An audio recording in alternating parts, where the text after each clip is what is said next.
I am excited to take a moment to tell you about a really great resource that we're releasing this fall. It's a book on the Ten Commandments written by Pastor Heath. And this is a book that really is written for everyday Christians, normal Christians. And it takes the Ten Commandments that Moses received from the Lord, that we have in the Old Testament, and really talks about how they apply to our life even here in the 21st century. It'd be a great resource for you, a great resource for your friends and neighbors, and I want to encourage you to check it out. You can learn more about that book at fbcjax.com/10 commandments. That's 10 commandments spelled out TEN commandments. Go check it out. Go download a free chapter, and we hope that the book is going to be really helpful to you and your family.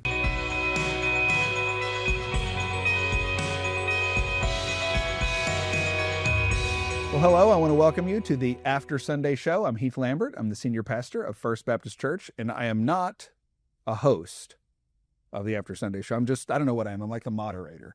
Our hosts are joining me here at the table, if you're watching and can see. If you're listening and can't see, I'm joined by Pastor Austin Collins, who is our serve pastor here at First Baptist Church, by Dr. Richard Lucas, who is the pastor of Teaching and Reaching. Look at that. It's impressive. I've been in meetings where you can't even remember our names, so we're off to a really good start. My favorite thing is we'll be in a room and he's like, you, Spencer.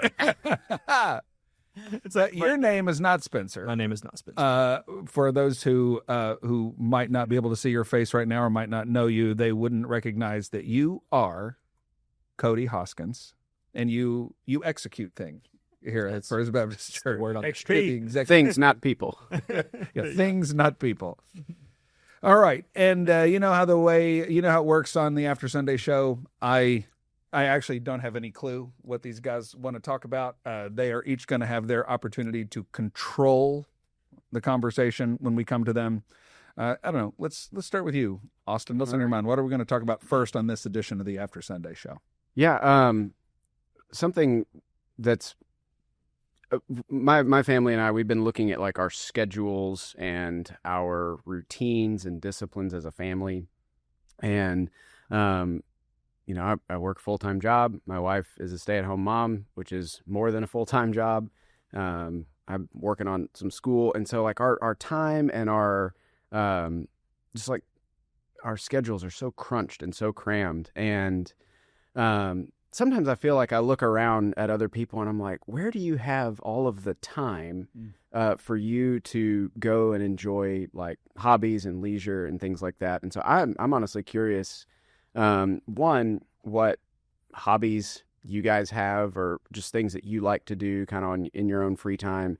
And then what does scheduling your life look like with your family so that you can enjoy those things or sometimes have to sacrifice those things in order to be able to care for your family or care for the flock here. Are you going to get out that Excel sheet I saw on your laptop earlier where you've scheduled your whole life? I'm trying to live by it, but it's kind of a mess. Be a fun thing to post. Can I ask a clarifying question? What is this thing that you called it free time? So hobby, and then like how do you do it? Yeah, do you get to have fun as a pastor ever?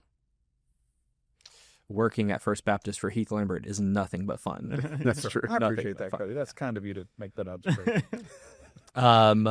Calling on Saturday morning,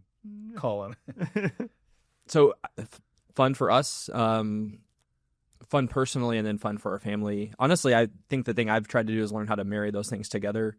I think when you have young kids, either they get excited about the things you're excited about, or you get unexcited about those things that you're excited about, and you learn to get excited about the things they're excited about. I think that's just part of being a father to younger kids. So for us, one hobby that's been around for a couple of years is golf. I enjoy golf. It's honestly been, I played my whole life, took 13 years off from it, but it's become a fun thing for me outside of work because it's something that I've actually been able to challenge myself in to grow Can I get better? And in order to get better, you have to practice and you have to read books on it and you have to think about it. And so we're in a season right now where my kids enjoy golf, and so we're able to do that together.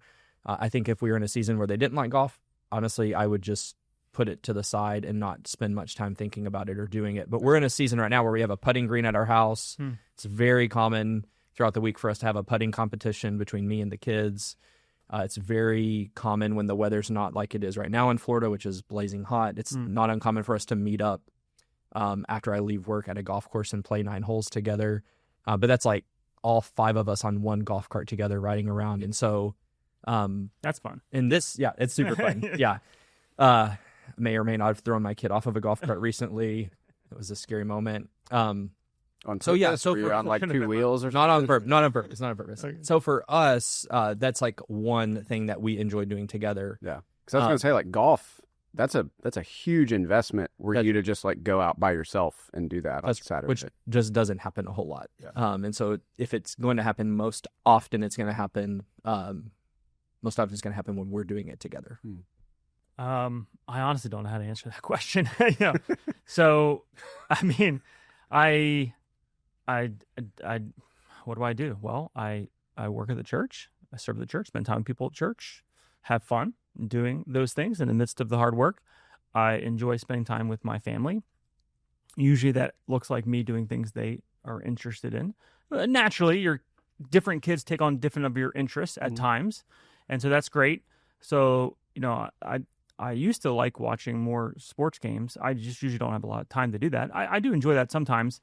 My oldest son was the one who enjoyed that the most, and so we did that together. But he's away at college, so I'm like, hey, do you think I can talk this one or this one into watching an Eagles game with me? Tina's like, don't even try. You're wasting bullets on that one. I'm like, okay. Yeah. So I try to find things that they're interested in and do it with them, and family things together, things my wife likes to do. We do those together. Other than that, really, I mean, the only thing I'm usually doing is reading some academic pursuits that maybe could be tangential to what I do. Other than that, I don't really have much margin for that. I used to like playing some sports when I was a little more physically able to do that till I hurt my foot. So you read a lot of theology. You're writing a lot. Is there a distinction between fun and this is just what I do? Is it restful to you? Sometimes. Is it relaxing? Sometimes. It's restful when I'm able to, when I'm not like, so for instance, this Wednesday I'm teaching a midweek class, right? Well, I don't feel, it's Tuesday, right? Tuesday afternoon. Yeah. Tuesday afternoon, I do not feel prepared for what I want to teach on. Now, I've thought about these things for years. It's not like I've never thought about it and read about it, but like, I know there's certain things I want to reread in preparation for the lesson tomorrow.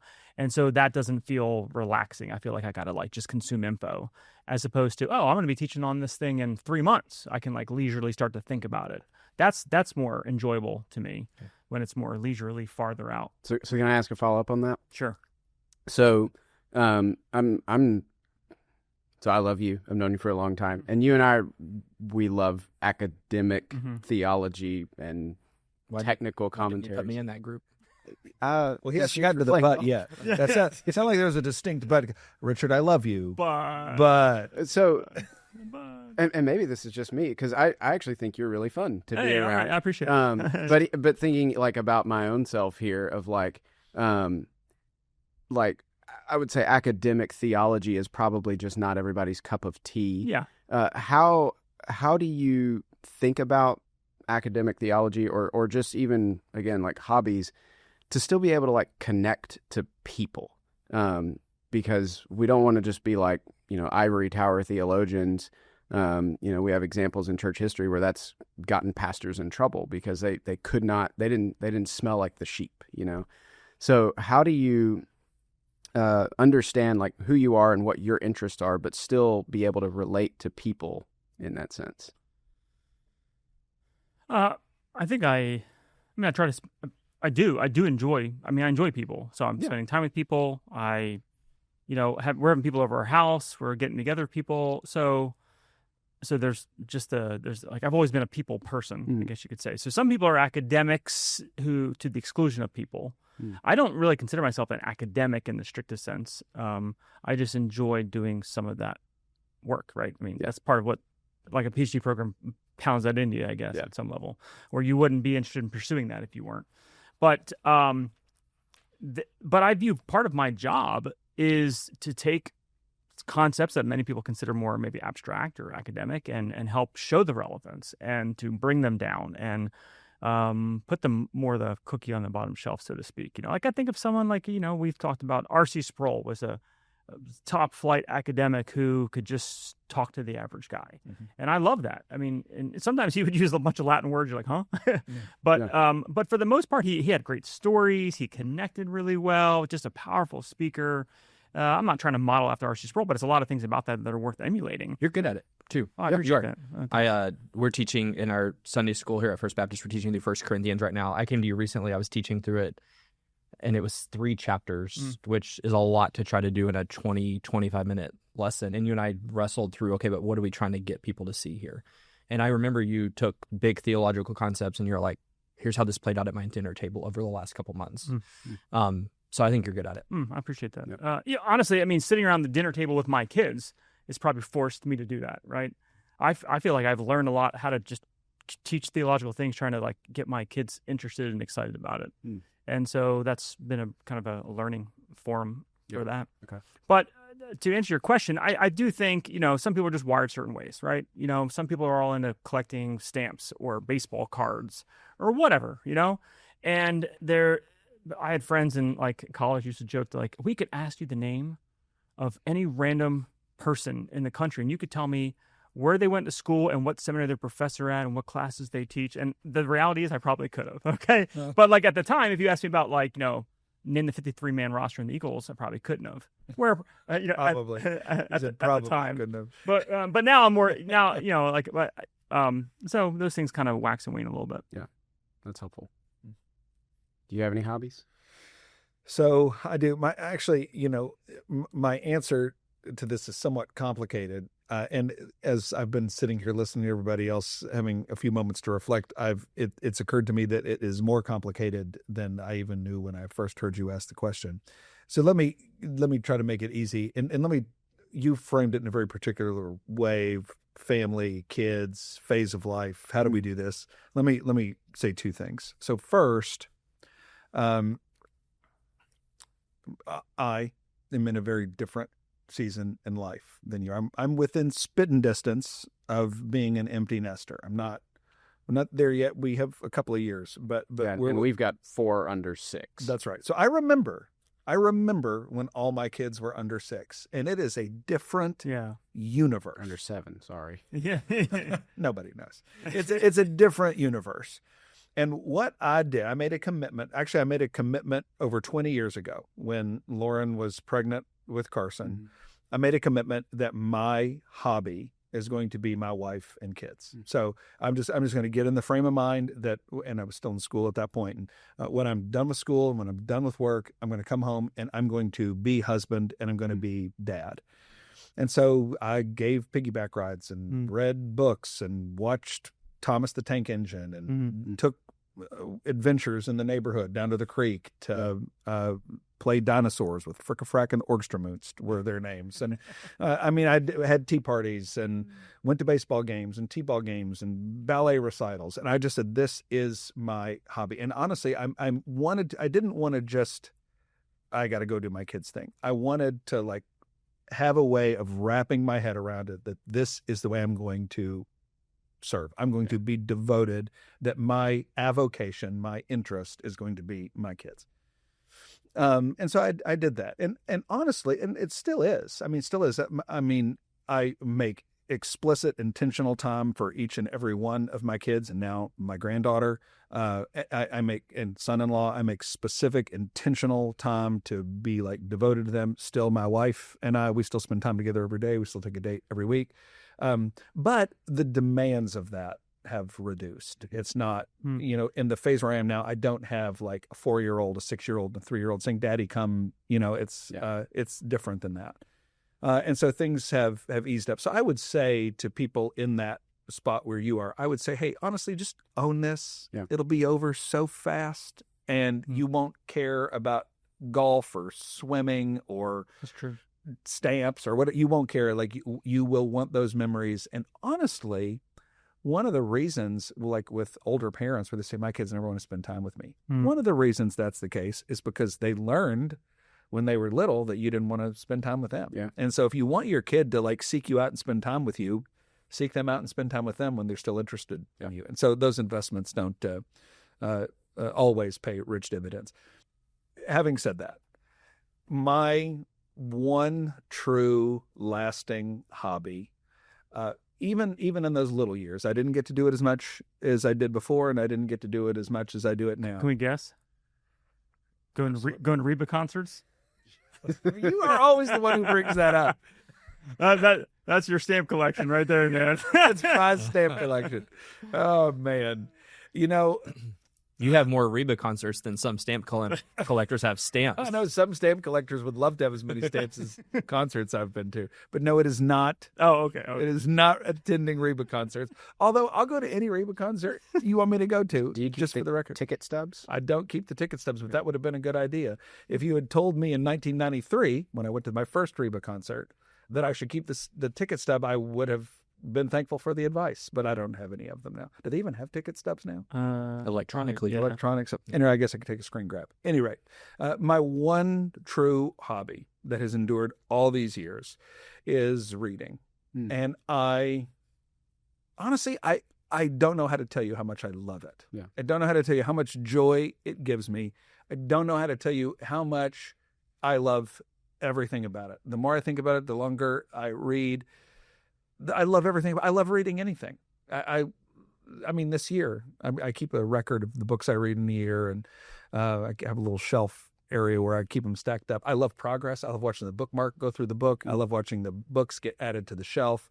I love reading whatever there's some things I like more than others, but I will read just about anything. I love reading in the quiet. I love reading with music playing. I love the flexibility reading gives me. I love, like, if I've got to go out and run errands and I bring a book with me, and if I'm sitting waiting, I lose track of time. I get not impatient because I'm just sitting here reading, and when they call my name, I'm like, oh, I didn't even know I'd been sitting here a long time. I love learning. I love stories. I love wonderful things said wonderfully. Yeah. So when you're reading and you hit this sentence and you're like, oh, that is just perfect, and I don't know why I ever even try to write anything because that's so great. So it is my one true thing. It is perfect for my life. It's actually still where I'm still in demand, not as much as I used to be as a dad, but still in demand. One of my commitments is I will not choose reading over family. Yeah. So I can be reading in my living room, and if somebody wants me to come do something or go someplace with them, I can say, sure, and I'll close the book, put it down, and come back to it later. And then it's always waiting there for you. It's so I love the smell of books. I love the feel of books. I don't know what there is about reading that I don't like. Yeah. I was in a group once, and we asked Heath if he was a fast reader. And I'm a very slow reader. And you would have thought that we asked the most deep philosophical. He couldn't answer the question. Cooked his ever-loving mind. And he said, I'm not a fast reader. And we said, we think you are a fast reader. So he actually did time himself, reported back to us. He still interpreted the data as slow. But all of us, I think, were super annoyed at him because he is a fast reader. So how many books a year on average? I don't know. I can often get above 52, which is one a week. I'll this year I'll smoke that. I just finished a book over the weekend, and that was my 41st book this year. That's awesome. So I will blow 52 unless I have another brain surgery. Anything could happen. But yeah, I'll smoke 52 this year. So. What's your favorite one so far? Oh, this year? This year. So, some of you know the way I don't arrange my books in order of when I read them. My stack is constantly moving. So I try to guess, like, okay, I think this is my most favorite. I think this is in the middle. This is like my least favorite book this year. So what I can tell you is the book that's at the very front right now this year, there are two or three that could are candidate, and this is part of the hobby of it. I'll go to my stack and I'll be like, well, actually, I think I do like that a little better than I gave it credit for now, having it been 2 months. And so this is the way I piddle around. And, some people go to their man cave or the garage and I stand in front of my books. I'm like, I was too hard on this book. That's not the worst one. I'm going to bump it up 3. And so I got 3 books that I'm constantly looking at that are the first 3. But right now, the very top book, the one on the far left on the shelf, is Theo of Gold. My wife read it. She liked it. It's a great book. I haven't read it. It'll be the That guy owes first me book I some read money. when I'm done with school. That guy owes me some money. I've given that book to so many people, and they have given it to so many people. It's making the rounds around this place. Oh, So I'm just telling you. Anyway, That's great. well, That's helpful. hobbies. We got started with fun, light, breezy hobbies. Thank you for that, Richard. Why don't you? We'll go clockwise. Okay. The question I want to ask you guys is, I'll set it up. I'll ask a question and I'll set it up. Is where do you go to get your news? Right? You just the happenings of the day. The reason I ask is because I think about over the last 20 plus years, 25 years, how much things have changed. Mm-hmm. I think growing up, I remember going over my now wife's house when she was when we were dating, and her dad was I got there for dinner. He always had action news on, right? The 5 o'clock or 6 o'clock news, and that's where we got the news. And then we got to the point where as young married couples, we might watch the news, and it was the 10 o'clock news or whatever. I think that's about when it was, and that's what we just did. We just turned that on and watched the news, and that's how we knew what was happening in the world for the day. If print sources were a thing, I didn't really read much. Maybe back in the day, some National Review. I think you got me onto that years ago. You were always, I remember, way more plugged into the political happenings of the world than I was at the time. You were partly a double major, political science and all that. So you were more conversant in that before I was thinking about these things. I was just thinking about other things. But then things have changed, right? Even the advent of cable news changed things. I think now the rise of podcasts have changed things. Social media has changed things. Even local news compared to national news has changed.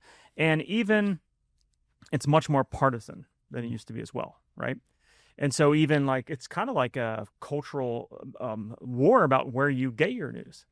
And then something occurred to me last summer 24, that was another revolution in news acquisition. And that was the assassination attempt on Donald Trump. So I was out to dinner for my mother-in-law's birthday. We were enjoying a meal, and I got a text from my one son who wasn't with us. And he said, "Hey, Dad, did Donald Trump get shot?" I was like, "What?" I'm like, "No, I don't I'm like, "What?" And then all of a sudden we're at this restaurant, it's showing up in the news. And I'm trying to find out what's going on. And I'm going to my Fox News app trying to get info. And then I just opened up X, Twitter, right? X. And all of a sudden, all over the place. Then we get home after dinner. I turn on the cable news to try to find out what's going on. And they were like, "Yeah, we don't know any information. We don't know the shooter. We don't know." And then but as they're on the news saying they don't know, I open up X, and they're literally showing a picture of the guy crawling on the roof, and people are calling out to him. So I'm seeing more real-time news from this kind of crowdsourcing about what happened that the people on the cable news weren't confirming. But then, an hour or two later, they were confirming that. I'm like, oh, wow. So if you want to hear unfiltered real-time access, you can go to social media, in some cases X, and you can get it faster and quicker and more unfiltered. So all that to say, that's a setup to ask. I have an answer to that question for my regular routine for how I'm trying to consume news, but I'd love to hear just from you guys. So have you noticed a transition from what you used to do compared to what you do now? And what do you know? What would you maybe commend to our people for, hey, if you want to just quick hit to figure out what's going on in the day that's maybe not so biased, what would you recommend? The Biggest Story of the Week by Heath Lambert. There we go. Coming out end of each week, right? Yeah.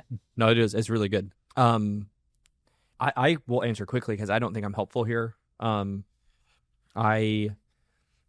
First I'll say I go through seasons of how much I consume. So typically my consumption of what's happening in the news is dependent upon the presidential cycle. I'm fascinated by presidential races. I love sports a lot, but I think that the presidential races are more fun than the Super Bowl. And so I will lean in heavy daily, regularly to try to stay tuned to what's going on as you get closer. And then honestly, as soon as someone's elected, I will unplug pretty hard. I just found that it's good for my heart to do that. And I also just find I'm less interested. I'm still aware of what's going on, but I'm way less interested. It has changed for me. I think it's changed in two ways. I think one way it changed is I used to think that I needed to hear from every source, so to speak, multiple news outlets, hours and hours and hours a day. And now I'm definitely more looking for, like, in 30 minutes, how can I get a gauge as to the big things that are happening and just move on to other stuff? So that's one way it's changed. The biggest way it's changed for me is just technology. So I think I'm the podcast generation. So generally speaking, I'm going to know what's going on personally because I'm going to listen to the Ben Shapiro show on the drive home from work. Not even the full episode. I'm just listening for the highlights, and I usually know what's going on. I think news is annoying. It's so partisan. And I'll even say just even the conservative news outlets that I believe are conservative, I think they're annoying. I'd even say that I think Shapiro in some ways has become more annoying over the years. It just seems that if you get into the media world, it doesn't seem that it's possible for anyone to stay neutral in their communication. It feels like everybody's always putting 2 feet over the line of where they're at. So sometimes actually and then I'll kick it to you guys who probably have more intriguing things to say. Sometimes for fun, I'll actually turn on an outlet that I know I'll disagree with just to try to keep my mind fresh. So I'll turn on CNN. It drives Renee crazy, but I'll be at home and I'll turn on CNN. But I do it because I want to think. I want to hear what they're saying and be able to put it through the filter of, okay, why did they say it that way? Well, they said it this way because they're thinking this and they're obsessed with that. And, so, so I'll do that sometimes, but generally 1 hour, 30 minutes on the drive home, I'm going to listen to Ben Shapiro. The one other thing I'll say is I am in a text thread with some friends, and thankfully there's just a couple of them that are obsessed with the news in there. So honestly, that's probably the number one place where I know what's going on because they will send a tweet or send a news article, and I'm like, oh, great, now I know that's happening. But we're not in a presidential cycle just yet, even though people are starting to announce. So I'm not fully plugged back in just yet. I'm also in group threads, and they're all with Richard Lucas. I'm actually very serious. I'm similar to Cody. Except I have no social media whatsoever. So even when people will like send me tweets of like, you should read this whole thread from this guy, I click on it and it's like, you need to have an account to read this, and I'm like, well, I guess I'm not gonna know what this is about. But yeah, most of the news that I get is typically like theological stuff, and it comes from Richard. Breaking news. Debate about Christology. Someone else said It just depends on the group thread. Is it an apologetics thing? Is it a systematic thing? Funny. But I count on Richard for my news. Or responsibility. The other place I get it is my wife, who does check social media, and she'll see something popping off and she'll ask me about it, like, hey, do you know anything about this? And most of the time it's like, no, I don't. And so I'll Google it briefly and look at maybe the top 3 things that come on, knowing that different sources are biased in different ways. But I just found a long time ago for myself personally, the news can really, one, it could just be a time sink of, I found myself scrolling news apps like I would scroll social media back in the day. And so I got rid of social media because it was a time sink problem for me. I was not using it wisely in that sense. So I got rid of those. And then, you know how sin works. Sometimes you might you might cut off one hand, but you needed to cut off the other. And so I just replaced scrolling social media with scrolling news apps for a while. Mm-hmm. And eventually was just like, yeah, there's hard issues going on. And I just got rid of the news apps as well. And so I really do live pretty blissfully unaware of the current news. I think some of it is I really value history and I love history. And so my just take on like the current news cycle is I'm like, we are never going to hear about this ever again a week from now. Like none of this is going to make it into our, history textbooks that kids are going to be reading in 200 years. And so to me, I try to take this like larger view of what's going on, and just live in the providence of God. And so news isn't my thing. I'm happy to learn about it if people want to talk to me about it, or if Richard wants to send me articles. I'll read them, and I want to think about them from a biblical perspective, but I'm not seeking it out ever. So yeah, you're right when you talk about how I was plugged into this. I remember George H.W. Bush was running for re-election against William Jefferson Clinton when I was in the 7th grade. Mm-hmm. And I remember being completely addicted. I stayed home from school sick, quote unquote, so that I could watch the inauguration of President Clinton. Not because I necessarily even cared about him, but I was just fixated on the event of it. And since then, I kind of mark that as like when I just became a junkie. I subscribed to National Review starting in high school and read every issue cover to cover. I mean, I read the letters to the editor, and I read I read the William F. Buckley little deal that they always reprised from back in his. I read everything. You still? No, because it's changed. Yeah, it's a different deal now. Okay. I quit reading. I quit reading every day in college, and I haven't subscribed since I was in seminary. So it's been a long time. But it was. It used to be the place to go. It was the place to go. And William F. Buckley could never possibly understand how much he shaped my political thinking. Just reading his magazine, literally. Every single, I still have stacks of National Reviews with my thumbprints, smudges on them, where I just would read those things. So I've been deeply and profoundly interested for a long time. The main things that have changed today are number one, the proliferation of sources and the availability of those sources. It's unbelievable. Another thing that has changed is the mingling of reporting with analysis. That's when people say it's so partisan. That's what they mean. It's like, Walter Cronkite could just tell you the way it is. But now you're rewarded when you don't just tell the way it is, but you express anger and frustration and advocate for a point of view. And that creates this competition and more competition. And that you won't be able to keep going like that forever. At a certain point, the pendulum's going to swing, but we're not there yet. So there's been the mingling of reporting with analysis. And then one of the most significant and poisonous realities, and it's come with the proliferation of sources, has become the loss of editors. Now, there's good in that and there's bad in that. Editors, because what we want is the truth. And sometimes an editor can help us get the truth. Sometimes it can hurt. Sometimes their presence is a blessing. Sometimes their absence is a blessing. But there's just no denying that the liberty of anyone imaginable to be able to publish anything they want is a change. Good or bad, it's a case-by-case situation. So those are the big things that have changed.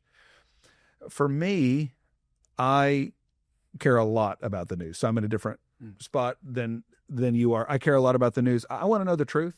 So my interest is I want to know what's going on. I want to know the truth. We shepherd a congregation that cares a lot about the news. I just came from a meeting where I was sitting at a table with people who are stressing out about some stuff in the news right now. And I just thought, I wouldn't be able to shepherd you as well if I did not understand what's going on here. And then the third thing, I've got this podcast that every week not everybody cares about every story, but what if we just found the biggest story of the week and talked about that? So for all those reasons, I care a lot about it. I will give some advice about consuming on the way to telling what I look at. I don't think you should make a critical decision about the news. You can listen to whatever you want, but I wouldn't get married to an event unless you have listened to a report from somebody who gets paid to deliver it. Like some dude in his mom's basement, some weirdo with whatever website. Like paychecks bring accountability. So I would never report something from the pulpit or on a podcast unless I had heard it from somebody who could get fired if they got it wrong.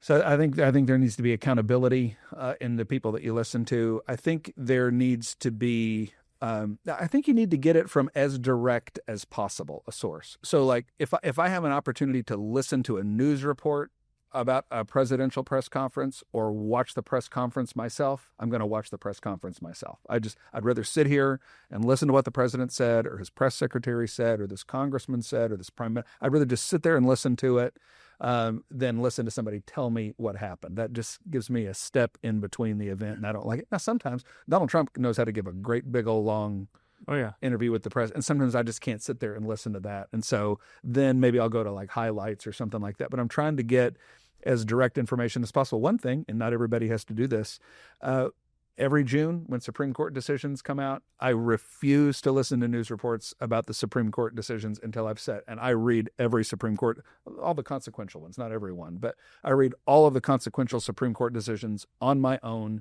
so that then when I'm listening to the report, I'm like, that's not what they said. Yeah. That is not at all what the justices did was they took away the right. They didn't take away any right, for Pete's sake. So they haven't read it. They haven't read it. Yeah.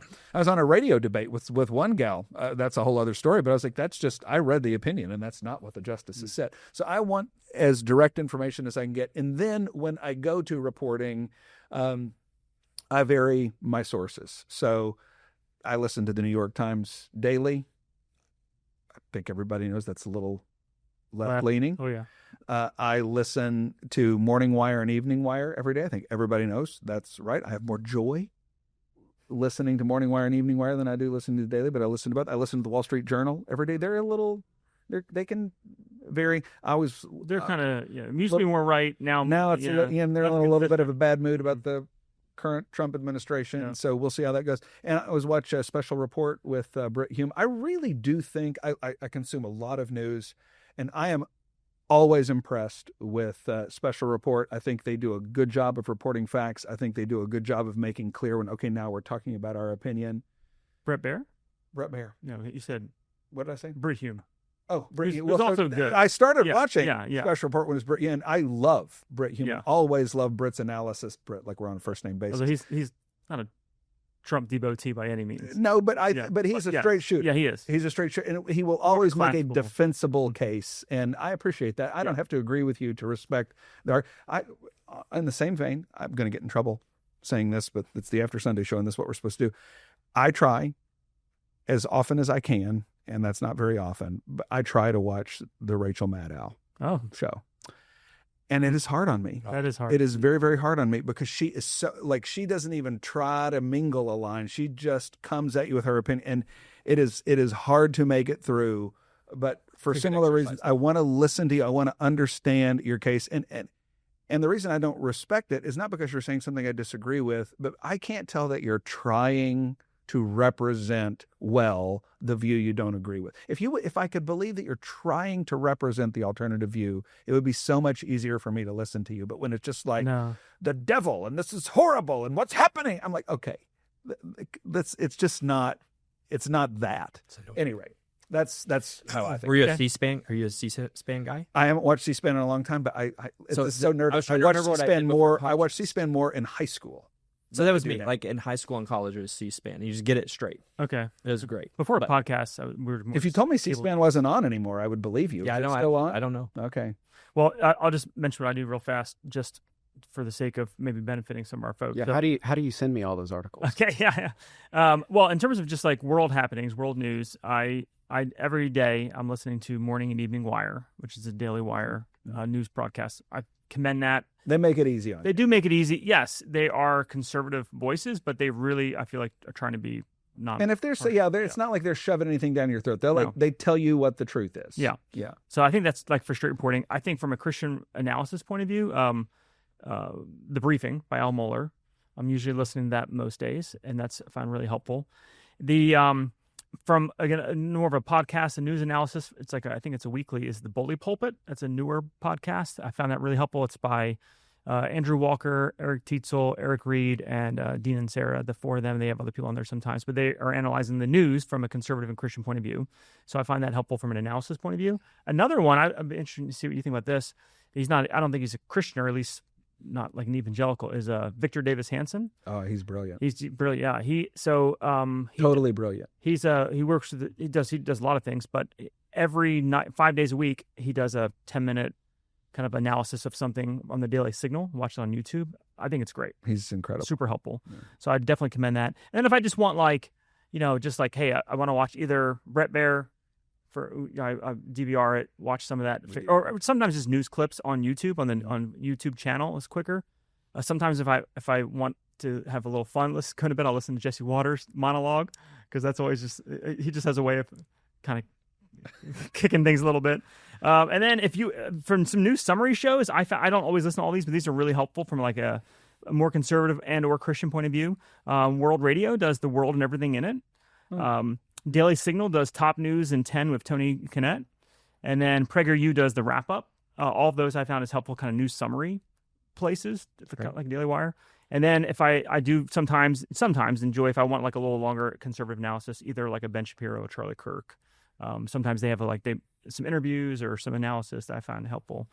So those are just things. And if I ever go print, National Review, Wall Street Journal, New York Times, but that's more rare. And honestly, if you go to digital print, I should say. Yeah. Nobody does. Anybody? I guess some people. I guess read some print things, but Real Clear Politics, their blog, that's a great summary of some of the most compelling and interesting articles that are out there. And a lot of times I'll go there. There have been an odd day when I'll like read every single one of them, but mostly I'm just like, I do want to read that from the Wall Street Journal. I want to read this from the Economist. I don't need to read this from the LA Times. And it's got an interesting summary that you can chime in on. That's helpful too. Those are theological news. Probably I find stuff most on X. Theological news. Yeah. Your source for theological news and analysis. All right. That's great. Okay. We are cruising to the end. It is time for the third segment, the third host, Cody Hoskins, the executive pastor. Don't execute this. All right. So I'm sitting here with healthy Heath, awesome Austin. I couldn't come up with a better one. Yeah, and ripped Ricardo. Rip. You tell my wife that. I figured at home it's hot Heath to Lauren. That is, I don't know how you knew that. Yeah. So physical fitness. Let me throw the question out, and then I'll frame it a little bit. So, real straightforward, is it sinful to never exercise? And I feel like what happens, I'll throw out two Bible verses that are used a lot. I think more of the gym bros, people who are exercising, would look at the Christian who's not exercising, and they might say, they might quote 1 Corinthians 6:19-20. Do you not know that your body is a temple of the Holy Spirit? Right? So they'd emphasize your body's a temple of the Holy Spirit. You have a responsibility to steward it, and if you don't, you're being unfaithful. You're sinning. But someone who is maybe trying to defend themselves as someone who doesn't exercise much might quote 1 Timothy 4:8, for while bodily training is of some value, godliness is of a value in every way. And they would try to emphasize that to say what really matters is your spiritual life, not your physical health. So straightforward, is it sinful to never exercise? But then maybe flesh out in seasons where you are healthy, what does that look like? And in seasons where you're not healthy, what are you striving back toward to be healthy? What if I answer the question in principle and then go to the practical thing? Is it a sin to never exercise? I honestly think the fairest answer is that it probably depends. Mm-hmm. It probably depends.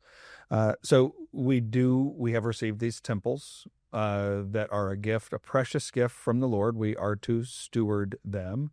But the Bible is astonishingly silent on the details of how we do that.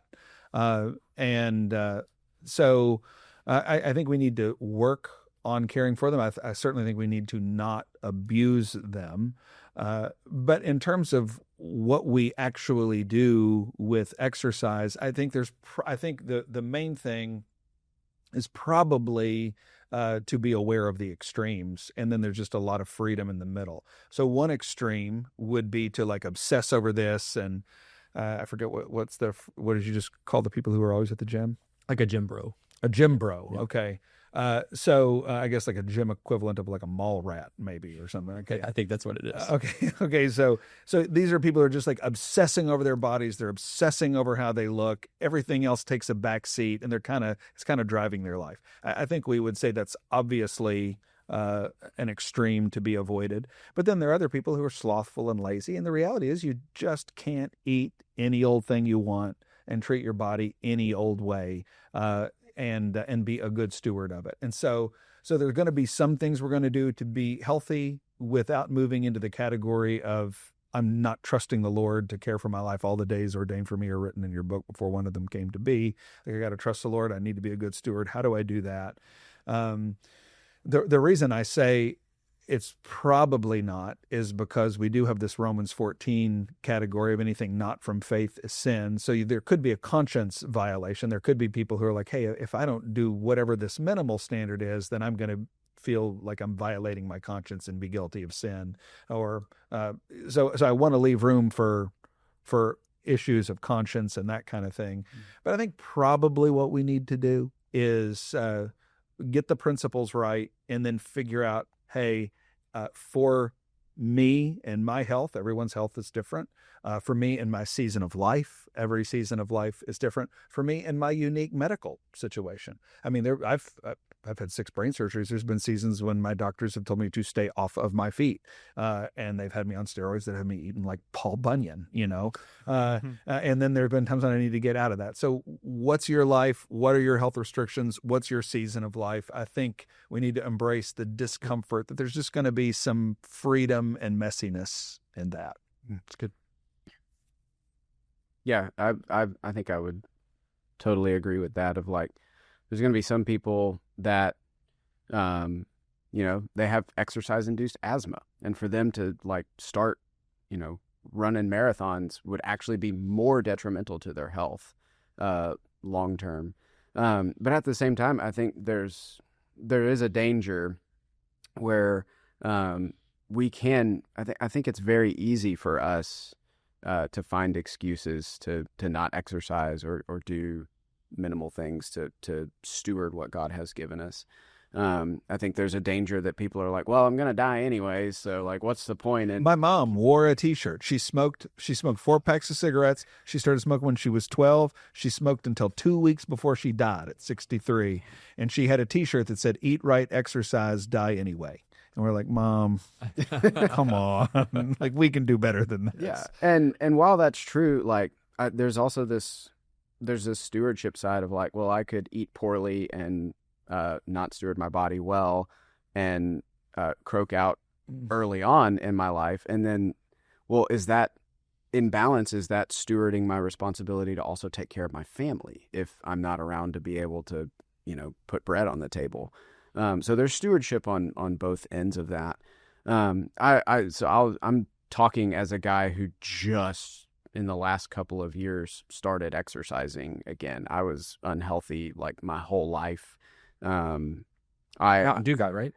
A Mountain Dew guy? Were you a Mountain Dew guy? 5 Dr. Pepper cans Dr. a Pepper, day. It was, yeah. Wow. I mean, it was rough, and I got to. That's a good day, though, man. In a lot of ways. 5 Dr. Peppers a day. I got to college my freshman year. I was on a meal plan. I had a scholarship, and so I got the maximum meal plan I could.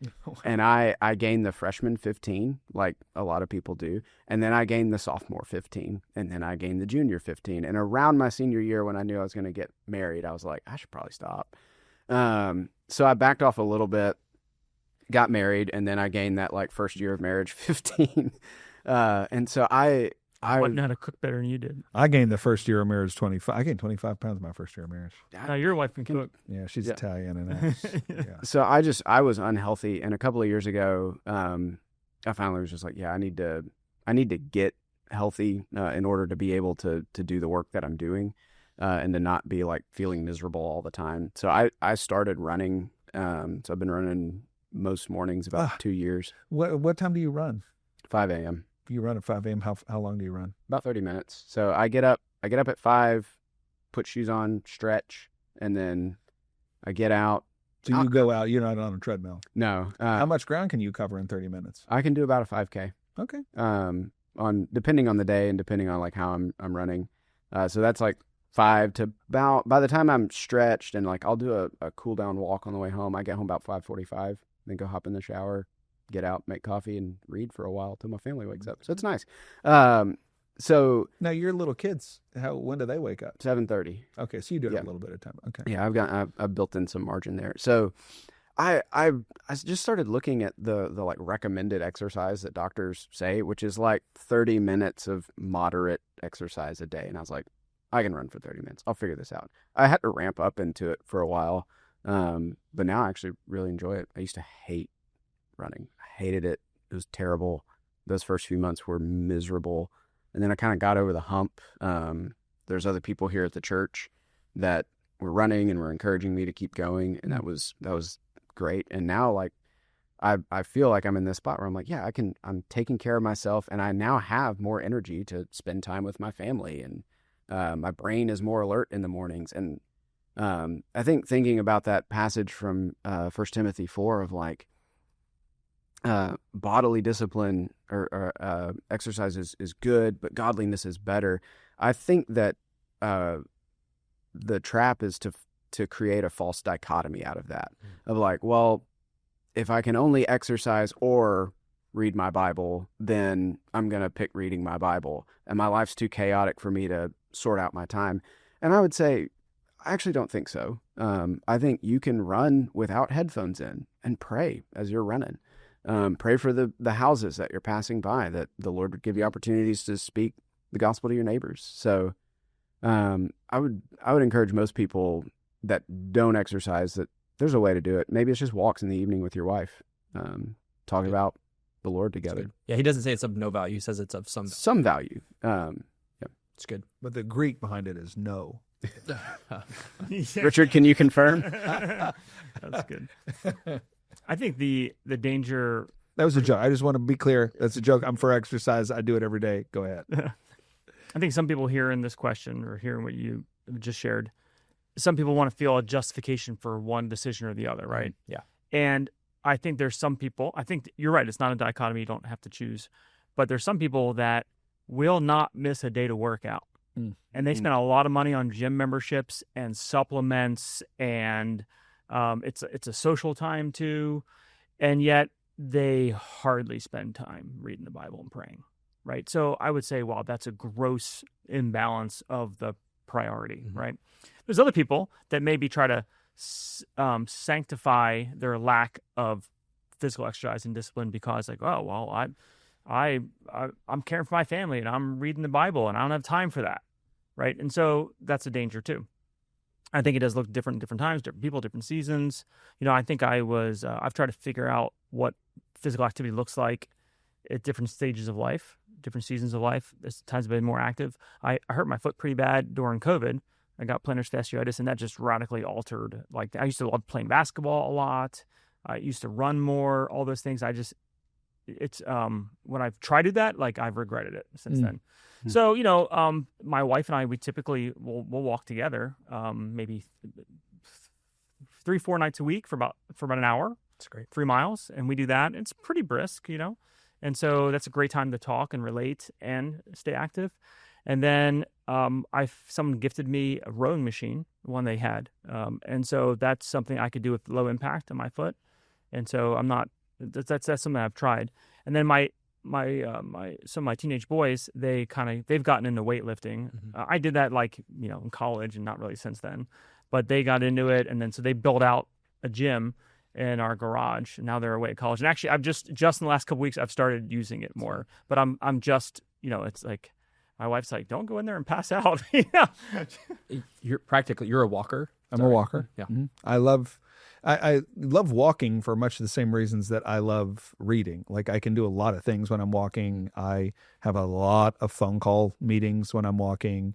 I pray when I'm walking. I listen to news when I'm walking. I spend time with my granddaughter when I'm walking, with my wife when I'm walking. So yeah, I walk almost always 6 days a week. But worst case scenario, 5 days a week. And I do it for at least an hour every day. And honestly, we live in Florida, so there are a few days in the year when it's just too cold for me to do it. I have a rule: if it gets below 40, I don't walk because I'm just too old for that. But that doesn't happen very often in Florida, and so most 5 or 6 days out of the week, and honestly, I'm walking a 5K. Or whatever I can get done in an hour. Usually I can do just a little bit better than that. I'm usually walking pretty fast. And honestly, this is an area where I'm just trusting the Lord. I'm like, hey, I need to be a good steward of my body. This is something I can do. I can do it while I'm accomplishing other things. And if it takes more than that to be healthy, I'm going to have to just leave that with the Lord because that's what I can do. So That's good. What are you doing? I go through seasons. Renee and I started lifting weights together. Renee is lifting weights? Yeah. Where do you do that? In the garage. Can you take a video of you two lifting weights and send it to me? That'd be great. We'll do it. We like that in the show. Do you spot her? Oh, you better believe it. I want to see. No, That's so it's not gym bro weightlifting at all. Oh. So we're not going crazy. Does Renee like grunt and like scream? Like, She does not do that. She does not do that. She's strong. She's scrappy. I believe it. I think the thing for me is just there are seasons, like earlier this year, honestly, it was just a season where I did not work out a lot. But I do think the trajectory of my life for the last 4 to 5 years has been every year I'm growing in discipline of exercise. And so for me, I try to be careful not to set, even like with your reading thing, it's easy for me to hear how much you read and I'm like, well, that's the standard. And it's like, no, it's not. I should read. Reading's good. Reading different things is good. So I do read. And I think same with physical fitness. Like you start watching stuff on YouTube and I mean, sky's the limit on the standard you're trying to reach. And so for me, instead of trying to have a standard, I think the 30 minutes a day is a good thing. But for me, it's like, am I on an upward trajectory of enjoying exercise, being healthy, being disciplined? And there is just something to like discipline breeds discipline. Yeah, that's true. And honestly, Renee, even just this week, was saying starting back to school has made our house more productive because there's just something about. Actually, it's less productive in one sense because you just took 2 hours and you educated these kids and all that. But actually, that discipline breeds other discipline and routine matters. So for us, it's not about a standard or perfection. And here's where we're trying to get to. But it's like, am I on an upward trajectory of growing in these things? So right now it's weightlifting. I've been walking in the mornings too, and I just bought a weight that you can like wear like a little backpack thing when you walk. That Like a rucksack. Weight vest, man. And for people who want to be there and see this, could you just tell us your address and the time that you do this? Come on. There's been some fun. There's a season where Pastor Trevor and I were working out at nighttime, like 2 nights a week, and we had some college guys come over and join. So, honestly, similar to the first question you asked, we just have made it a family thing. So this morning we lifted just for like 30 minutes, but Everett was out there, Hayes was out there. They're carrying like little 5-pound weights, and so it's like it's even becoming a little bit of a family thing. Look at that. Well, that's it. This episode of the After Sunday Show is now in the books. Thank you guys for your leadership. Thank you for joining us. And hey, we'll see you the next time when you are interested in hearing what pastors talk about when they get together. We'll see you next time on the After Sunday Show.